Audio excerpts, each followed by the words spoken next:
Motivationman.sk je blog o osobnostnom rozvoji a motivácii a mal by ľuďom ukázať, ako žiť na plné pecky.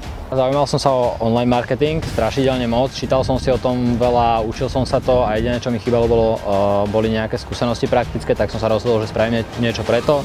Založil som blog, lebo to bolo najjednoduchšie a osobnostný rozvoj bol jasná voľba, pretože mi zmenil život úplne na ruby. Tak ako by som sa zhrnul 3 slovami, milujem život, milujem kreatívnu robotu a teraz mi to tretie vypadlo. Ok, už viem. Mám obrovitánske plány do budúcna. Bubblelogy poznám, ale musím sa priznať, že to je prvýkrát, čo som ho ochutnal a je bombový. Svojim fanúšikom, fúha, to je ťažké. Aby začali žiť svoj život úplne naplno, aby robili to, čo chcú, to, čo milujú, aby si nenahali keď sa do života druhými ľuďmi a aby hlavne nepočúvali tie hlúpe rady, že čo sa má robiť, čo by mali robiť, kam by mali ísť a podobného rázu. Každý človek najlepšie je vo svojom vnútri, že čo chce robiť, ktorým smerom sa chce ubrať a to by mal nasledovať.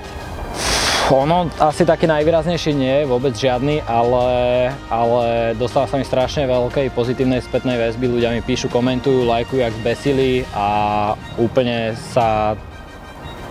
Neviem to ani opísať slovami, asi obrovskú radosť mi to robí, keď sa mi dostáva takáto pozitívna spätná väzba.